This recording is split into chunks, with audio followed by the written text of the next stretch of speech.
are back in the studio here, streaming live from Ottawa, Ontario, Canada. We have Sabrina Fallah in the studio at purerockradio.net. Hon, welcome to the radio station. Hi, thank you for having me today. I'm really excited. It's awesome when Rich actually forwarded your information regarding interview, and I was happily, the music is awesome. It's some great power rock is what I call it. Oh, cool. It's, awesome it's a new term. Well, yeah, and it's a different kind of rock. It's new, and it's nice to have fresh stuff like this. What I'd like to start with is, we'll go back to the beginning. How did you, when did you get started in music? Okay, well, my parents say that when I was a baby, I used to hum tunes before I could speak. Really? So I guess since I was a baby, I wanted to sing. So I just wanted to throw that in there. But, I have a very musical family. My dad used to be in a band. My cousin used to be in a band, but he still likes to learn all these different types of instruments. We record in the studio, write songs. But at the very beginning, I used to write poetry and short stories in school. Really? Which led me to thinking, can I write songs? Because writing poetry in a story is like shortening it to become a song, right? To make it into a song. And then I said I have to learn an instrument because I need to put the instrument to the lyrics. So I learned piano for the basics. I never put music on my, lyrics with piano. Like, I didn't think of being like a singer on a piano. But then a couple of years after that, I played the guitar. Okay. Now, and that was, yeah. Go ahead. So playing music, playing the piano, and took lessons for years and years, and I got quite good. But writing, so you learn how to write music by learning how to play the piano. It's basically, you're looking at the sheet music, and hey, I can do this, So you're taking your poems and you're writing and you're breaking it down into songs. Well, if you can play piano, you can learn any other instrument because piano is the basic of it. So from what I've heard, yeah. So you moved on to guitar. Did you self-teach yourself? What happened was at the very beginning, before I got a guitar, I rented one just to see if I liked it, and I took a couple classes, maybe one or two, just to learn some chords, just to get a feel of it before I go into it seriously. Then I liked it so much, I bought the guitar 2 weeks after. Instead, I got a guitar, and then I probably went maybe not even a year of classes. I told myself, I got the hang of it. I know how to strum. I know where my fingers go. I know how to do all that stuff. And I just said, why don't I just go on the net and search the chords and teach myself? And I also play by ear. So as soon as I knew the basics from piano and I knew all the basic chords, it didn't take me long to start knowing everything. But all I had to learn was being more confident playing the guitar to the point of me knowing what I'm doing well, right? To the point of getting on stage with it. So I had to do a lot of practicing because at the beginning I had problems doing power chords because I had to press it hard. So I had to get my fingers used to all that. But over time I liked it so much, I didn't want to let it go. So I just kept it as the instrument that I carry with me everywhere I go now. That's awesome. So you have an acoustic, I'm guessing, a pure acoustic guitar. Yeah. What brand is that? It's a dark blue Yamaha. Awesome. That's awesome. Yeah. You also play electric. Are there any specific electric guitars that you favor more than the other? Well, I have a Squier Fender and a Gibson. I have to say the Gibson is very heavy, so I play the Squier. Yeah. But I have to say the reason I have the Gibson is because it's my cousin's, and that was the guitar I played on my first song I ever recorded in his studio. And I told him, if you never want it, can I have it? and then he gave it to me. But I have to keep it in the family because that is his first guitar he ever got. So it's like his baby, right? So nobody can touch it, nobody can do anything with it. It's strictly just me.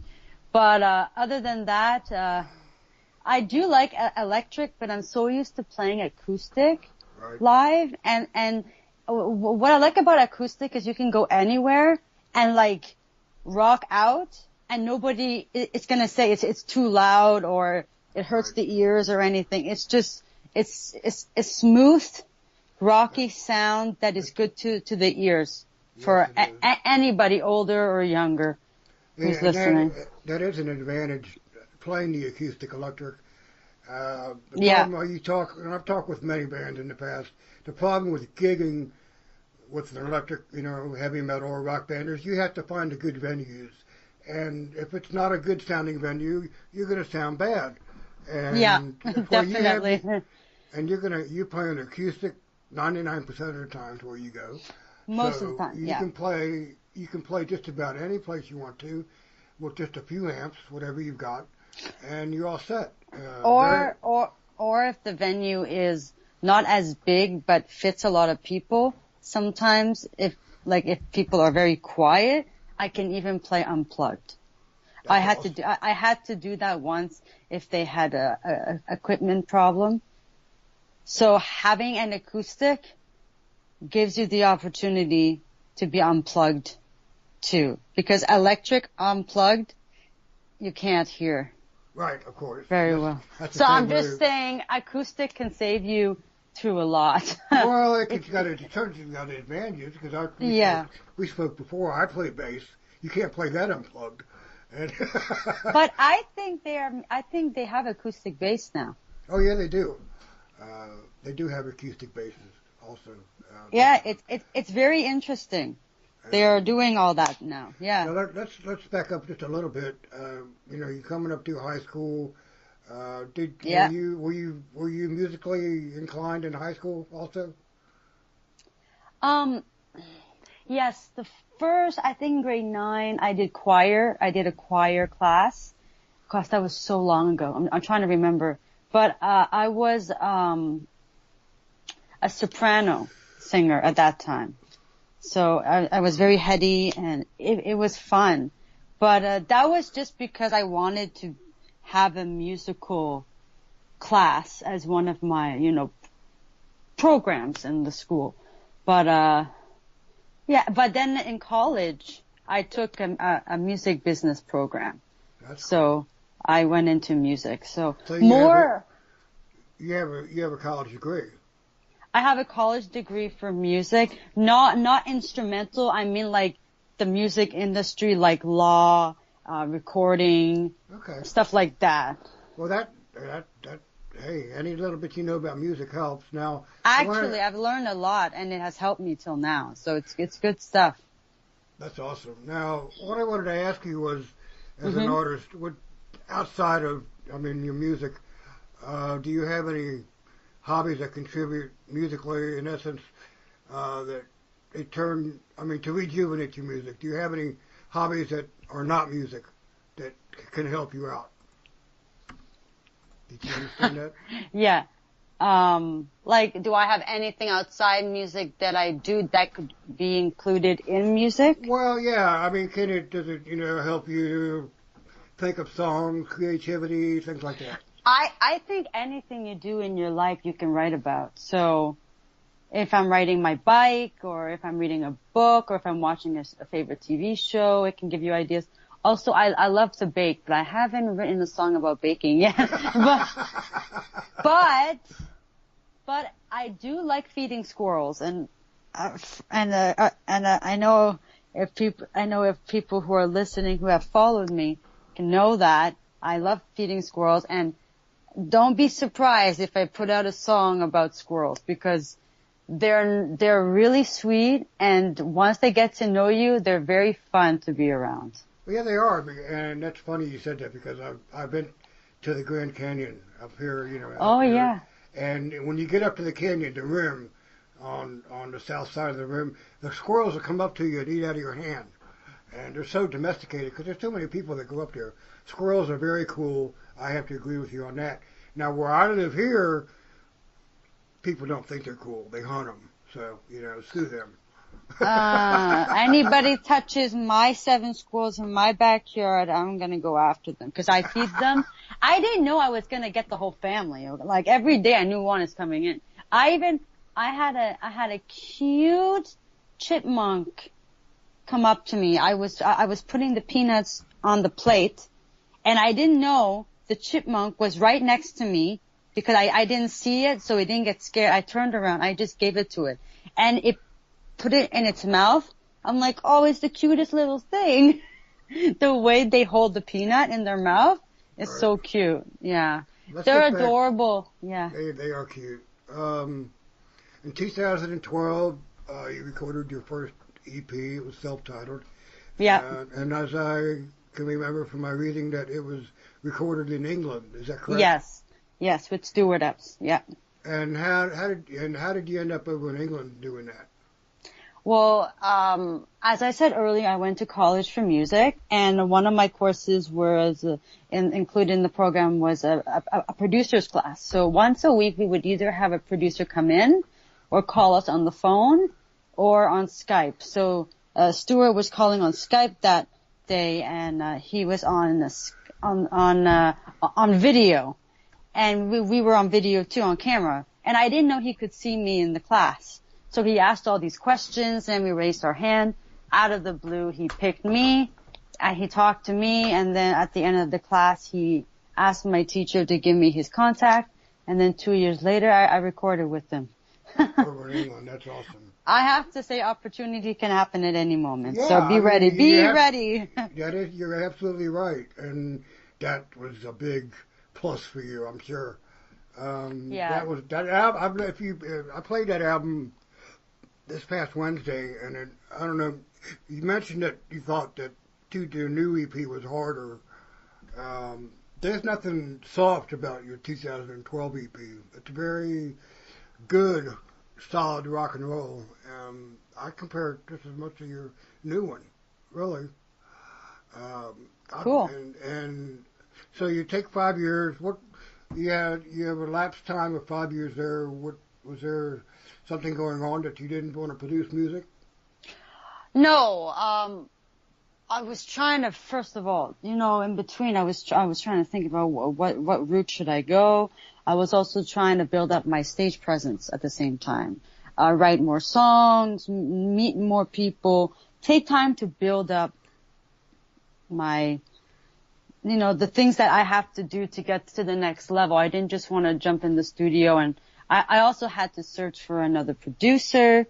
So I don't really remember that far back, but I do know I did a lot of performances really to build up my confidence, because to be in the industry, you have to have a lot of confidence and believe in yourself. You have to get out and you have to show yourself. And that's what I was trying to show myself, go to open mics, build a following, so I can put out more songs. But I was always active online, though. That's awesome. We're going to come back to that. So hold that thought back in your mind. 2017, you came out with this new EP. Actually, you contacted the owner of my PureRockRadio.net, and he forwarded your music to me, and I just thought it was awesome. Kiss is a Killer is the title track off of this EP. What can you tell us about this song? The song? Okay, so I co-wrote that song in Nashville, and it's funny because the songwriter's name is Bill, and when I walked into the room, Bill just told me, "Kiss is a Killer," and then I was sitting there going, "Kiss is a killer? What does that mean?" Right. Is it like the kiss is killing you? Because I didn't know where he was going with it. He's like, no, the kiss is good. It's killing you, but it feels so good. So then I thought about a Grease theme. The guys wearing the leather pants, the leather jackets, think they're all cool to get the girls and to give the best kisses. So yeah, so it was just, yeah, I love Grease, so I just thought of that fast, right? For the song, so yeah. Let's go ahead and play this song for our listeners. Okay, awesome.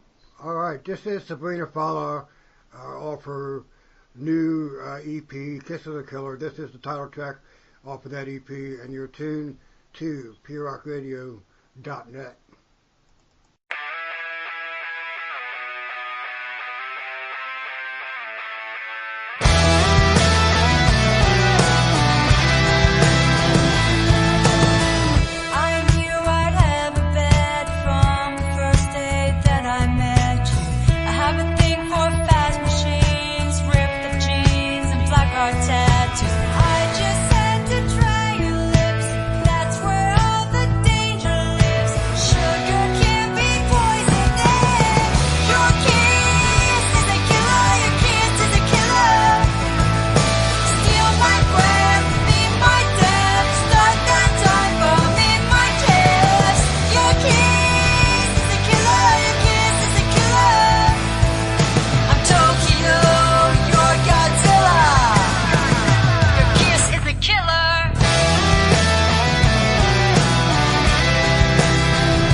Back. That was the title track off of Sabrina Fallah's latest EP, Kisses the Killer. Welcome back to the studio, hon. Yes. I'm not going anywhere. Okay. That's awesome. I'm glad you're here to stay. Yes. Let's go a little bit more into detail of your music writing. You know, you were talking in the last segment about anything, anything that you do relates to music, to life experiences. I mean, how much time do you spend a day, writing? Is that, let's go into that. Well, first of all, I have to be in a writing mood. Also, but I have been in situations where I've been told you have to write a song and you have to write it now. And I can do that. But but when I am thinking about writing, I like to think of the idea, the title and everything. But, I can write a whole day nonstop. If I'm in that mood of writing, I can write till morning. Like, I just love it. But I need my guitar with me though. I need to write with an Well, yeah, instrument. you gotta start strumming and play some riffs, Yeah. do a rhythm, get a rhythm down. You got choruses you got to do. Just you're talking about we're talking about technology over the break. You don't use a metronome. Everybody hates them. You've got something that I've never heard of that you mentioned it. It gives you a drum beat in your headphones, and you go with that or a beat of some Yeah, kind. I click sound. The Quick, the quick. producer would be like, I'm gonna put a click or a click sound in your headset. I'm like, oh great, it's a metronome, isn't it? Well, I But could, I do own one. But every time somebody said to use it, no, when no, no, I was growing up I didn't like it. in the '70s, I played piano, and my teacher was very old school. And I got very good. I did recitals, and she would get the metronome out and start turning, Yeah. and I didn't think nothing of it. Even I'd turn it off, and then I didn't need it after a while. But I mean, it's the old way. It's very old school.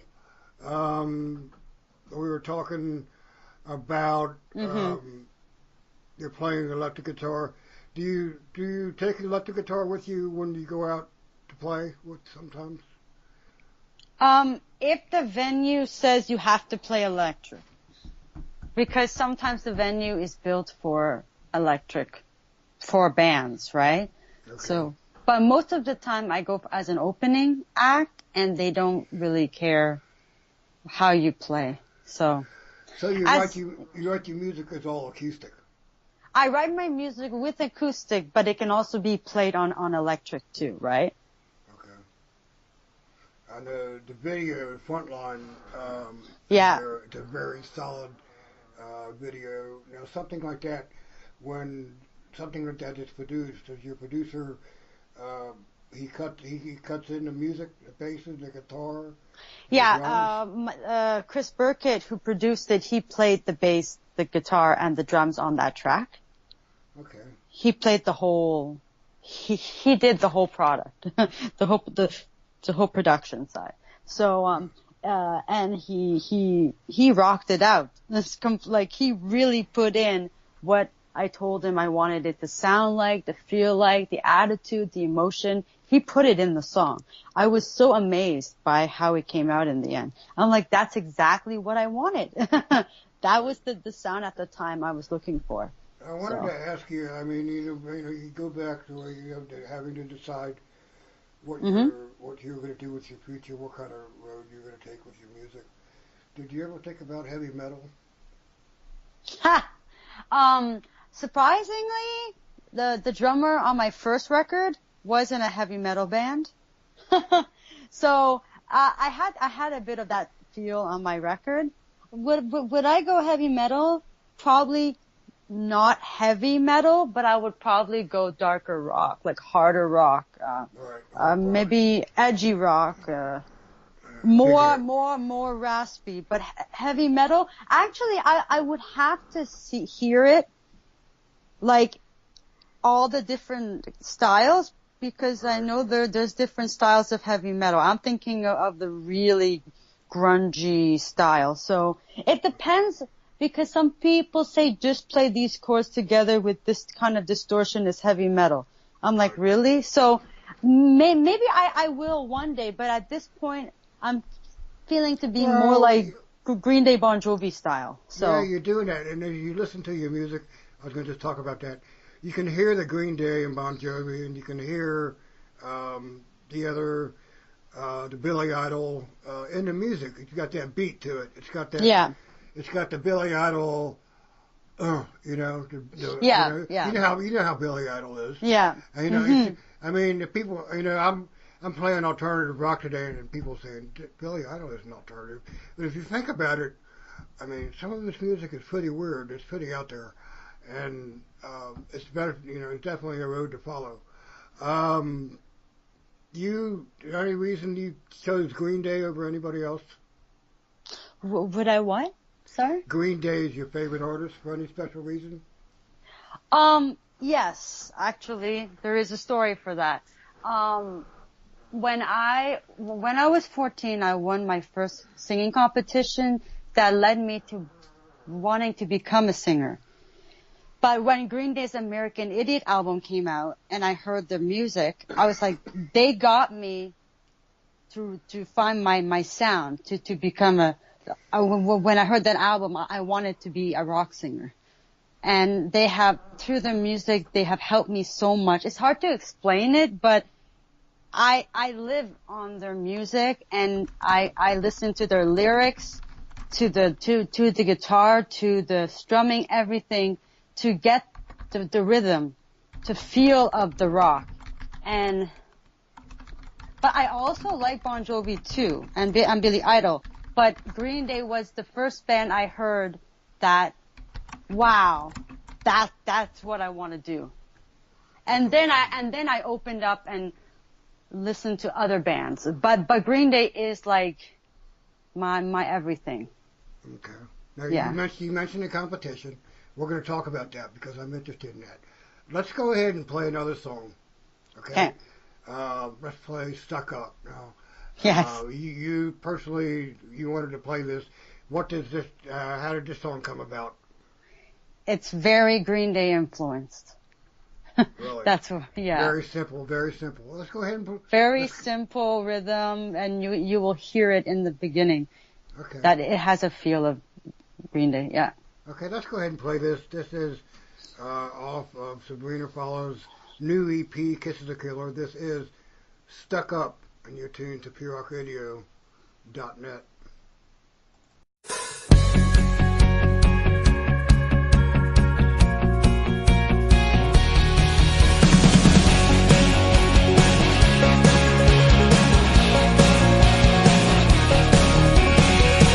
So far above it all and I'm down below.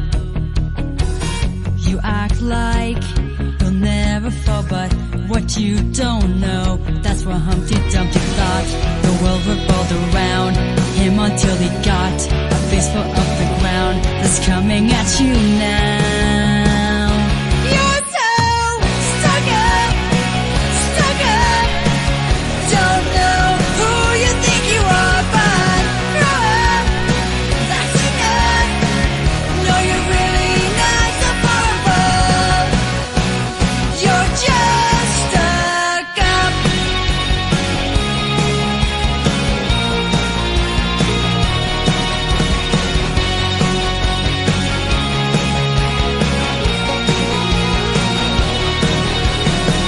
She says hi, but you pretend that you don't hear her. And that's why your one true friend is in the mirror. Fairest of them all, alone with all your power. I'll be at the ball while you spend the hours stuck up in your tower. You're so stuck up, stuck up. Don't know who you think you are, but grow up, that's enough. No, you're really not so far above. You're just stuck up. Why are you so mean? Why are you so rude? What makes you think you're better than me? What if you could see past your attitude?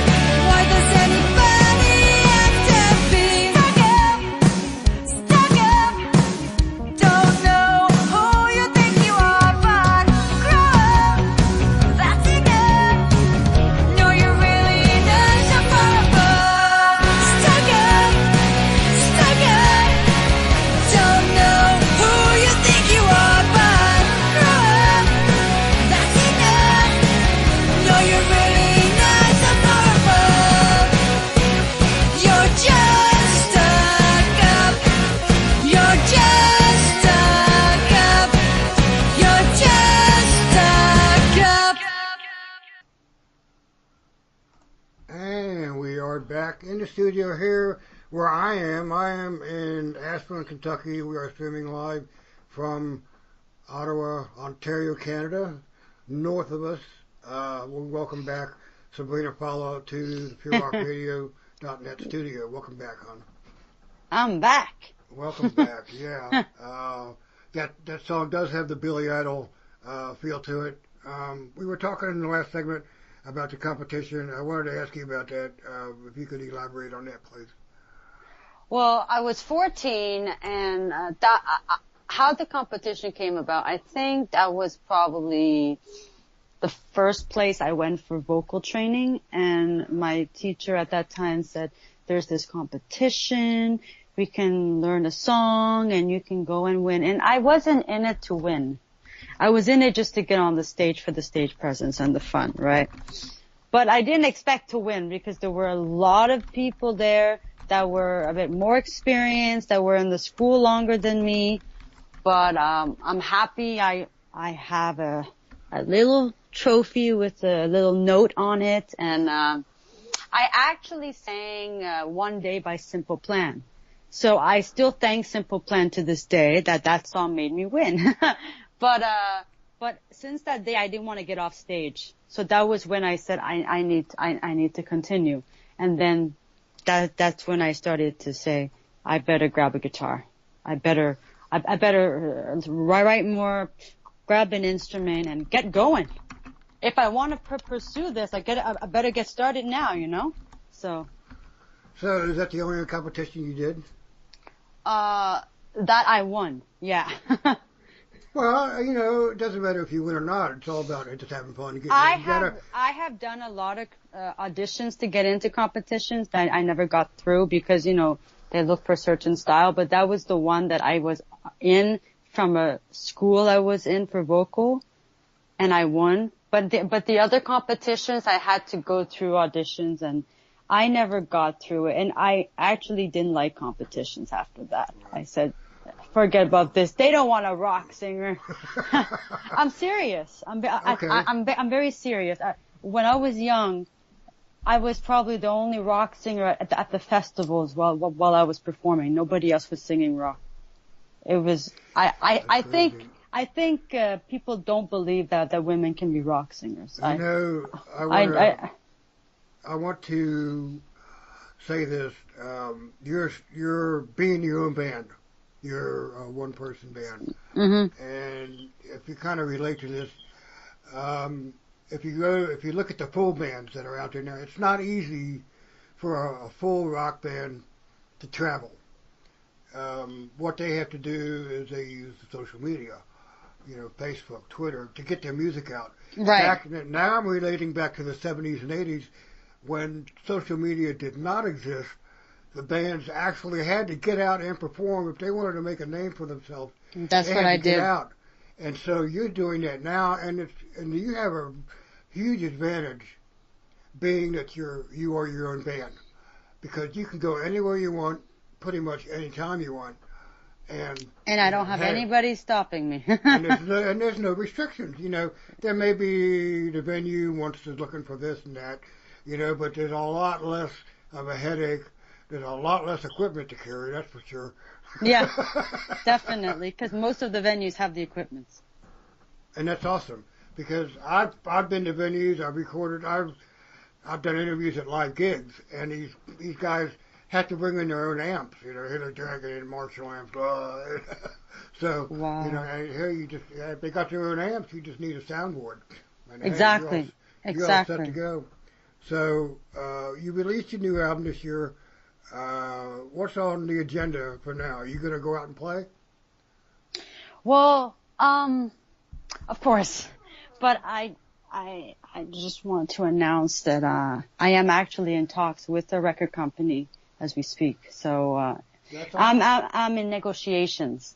So I do hope to release a record with the label when everything is put together. But yeah, I hope to be with the label soon, and because things seem to be going really well.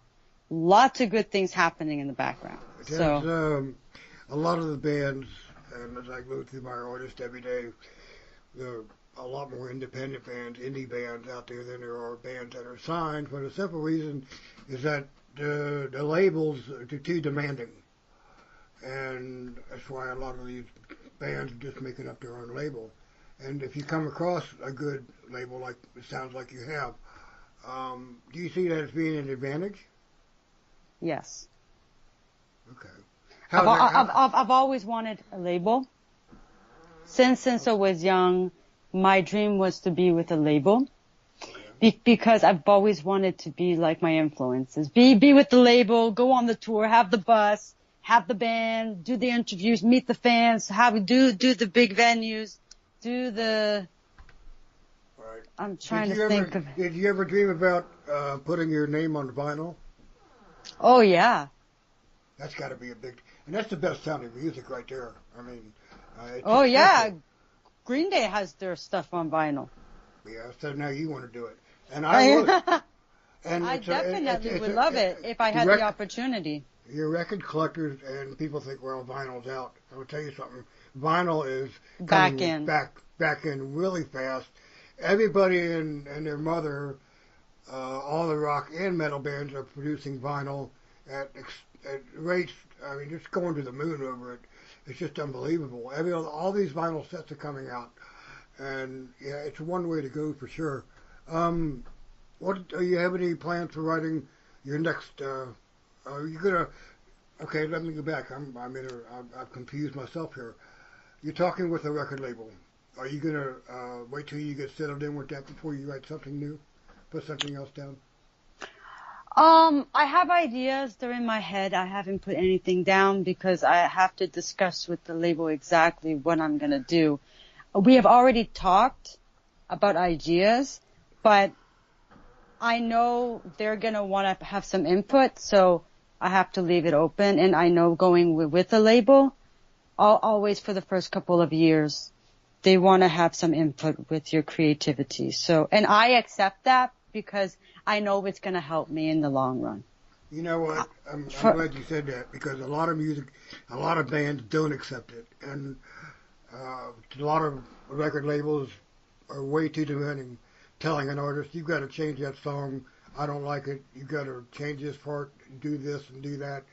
And it's good that you can accept constructive criticism, is what it sounds like, from an experienced record label. Well, ever since I've been writing songs, I've been told how to improve my songwriting, my singing, and my guitar playing. So I don't take it as something negative. I take it as something to improve upon. So if they want to tell me something, I know it's to help me. It's not to hurt me as an artist. Right. Okay. Now, recently you spent some time down in Nashville. Is that right? Yes. And you cut a couple of music videos down there. Yes, 2 acoustic videos. And how did that come about? Well, while I was down there, after picking the 5 songs out of the 10 songs that I co-wrote, they asked me to choose 2 for acoustic and 3 for the band, and we thought Paradise and Hurt would sound better acoustic because they had a softer, more. It's not as sad, but it just had that soft rock feel to it, and I can put a little bit of Bon Jovi influence in like the Hurt. But I don't know what influence would be Paradise. But Hurt has a bit of country feel if you hear it in the guitar. Well, just a little, it's there. But because I went to Nashville, it somehow country kind of got into my music. Well, sure. I mean, that's going to happen. You go to England, you're going to develop an English accent. I mean, yeah. And wherever you could go to New York, you're going to play New York style music. And I think it's great that you can develop a sense of diversity. I mean, of course, that's what it's all about. I mean, whether you got these, I'm gonna go into a genre now, power metal. You know, you talk about these metal bands that do power metal. A lot of them do slow songs. Metallica, Yes. Slash metal. Yeah, they're slash metal, but they're very good, and they know how to change speeds. And it's good that you can change speeds like this. Hurt is the next song we're going to play. What can you tell us about this? Oh, Hurt? Yes. It's about a friend who was never there for you and all they cared about was themselves. Yeah. So they didn't give you the support you hoped they would give you. So this is something personal, it sounds like. Very. Okay. Why don't we go ahead and play this? This is there is an acoustic video after this. If you go to YouTube and put in Sabrina Fallah, you will see both videos to Paradise and Hurt come up, and you can check them out. They're awesome. Let's go ahead and play this. This is Hurt off the Kiss is the Killer EP, and you're tuned to PureRockRadio.net. Mm-hmm.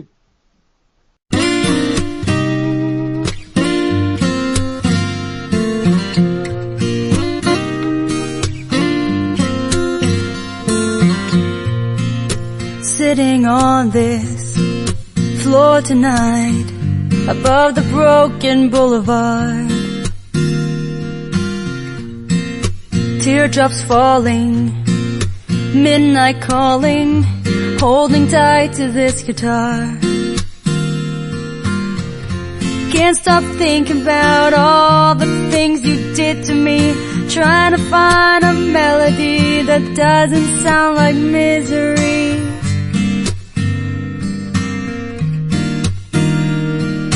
Hurt, hurt, it's only a feeling. Hurt, hurt, the pain can start the healing in my soul. Such a hard four-letter word. No one deserves this kind of hurt.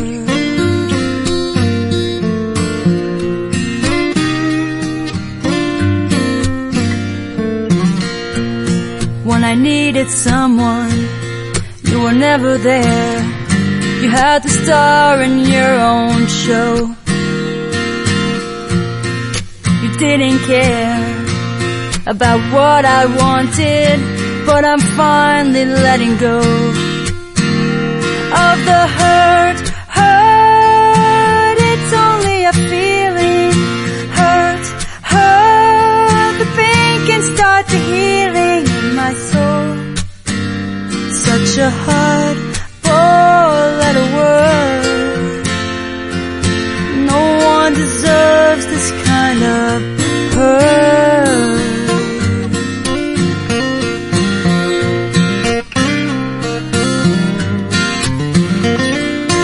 Since the day I said goodbye, I'm better off without you. Sometimes the truth can hurt, hurt, hurt. The pain can start the healing in my soul. Such a hard four-letter word. No one deserves this kind of hurt.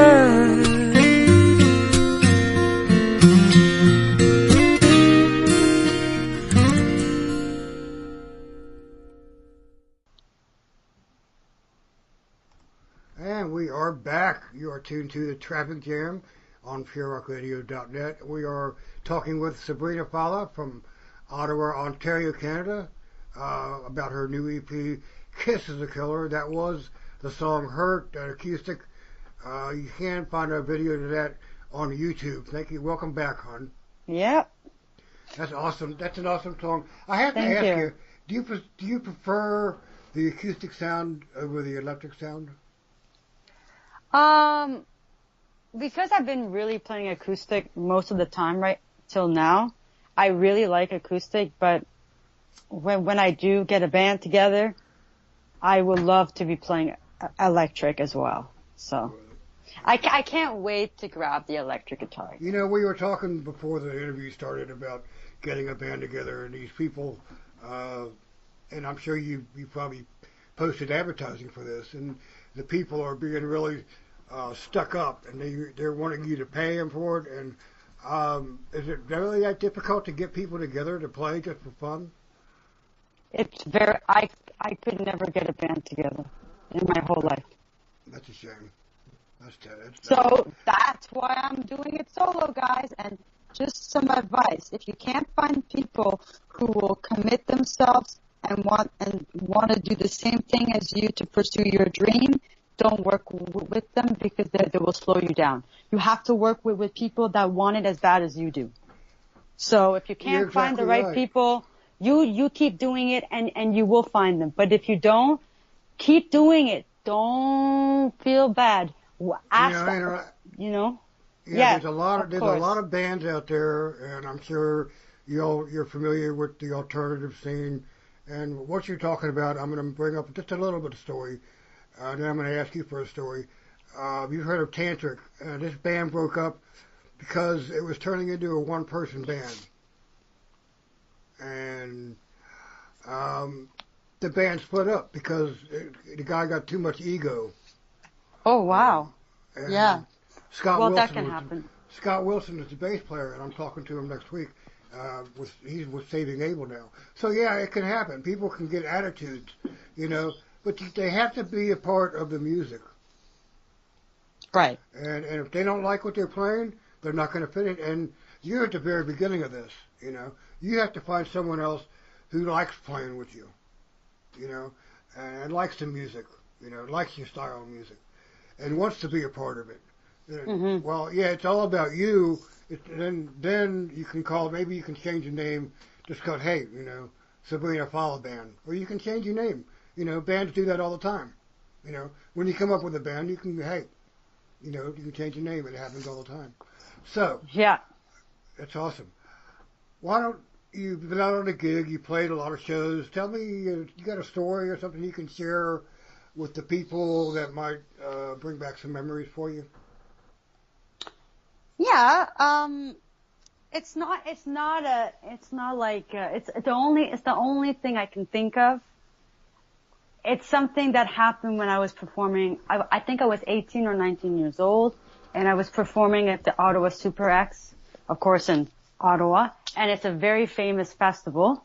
And I remember I think I was singing Maggie May by Rod Stewart, and then Right. I saw this 5-year-old boy get up off the seat, come right in front of the stage and start dancing, and then his mother came. I'm like, oh my gosh, Rod Stewart would be getting them to come up too, you know, like, because that song is so danceable and it has a good beat, but I didn't expect a 5-year-old boy to come up, and after I finished singing, he's like, you're so good. I'm like, well, I'm glad you enjoyed it because I got him up and all that, you know, but Well, you are. I didn't expect that at all. That's a lot. That sounds great. Now you are very good. You've got solid vocals. They're very hard, crisp rock and roll vocals, and a great guitar. Have any other bands approached you asking you to play with them, or any other artists? Yes. Of course, throughout the years, they would say, I have a gig. Would you like to join us? Yeah, stuff like that. And you've done that. That's awesome. Yes, many times. Okay. I want to wrap things up here. At this time, I'd like to give you the microphone, wholly, to say hello and thank you to anybody and everybody that's helped you in your career, your producer, fans, family. Wow. You have the floor. Take the stage, Sabrina. Take the stage. Wow.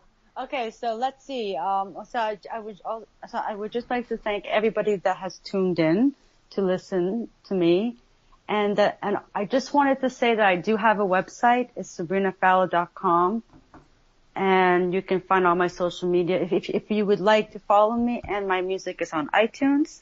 Also, I would just like to thank everybody who has been following me since the MySpace days. Well, by MySpace days till now, and who has enjoyed my journey in music, putting out my songs from the beginning till now. That has changed over time, but that's just me growing. I would love to thank my family for always supporting me, because without them, I wouldn't be where I am now. They have lifted me up when I was falling down. So they're always there. I would like to thank my friends for sticking by me. And last but not least, my supporters for always being there for me and enjoying my music. And I hope they enjoy what's coming out next. Awesome. Awesome. And I'd like you to keep in touch with me. Keep in touch Definitely. with PureRockRadio.net. You're an awesome musician, artist, Thank you. vocalist, and you're quite welcome. And I'm always here. Anytime you have a gig going on, feel free to contact me. We'll put a poster up for you. Anything we could do to help. Sabrina, thanks for joining me here at the Thank station. you. Thank you. Have a good evening.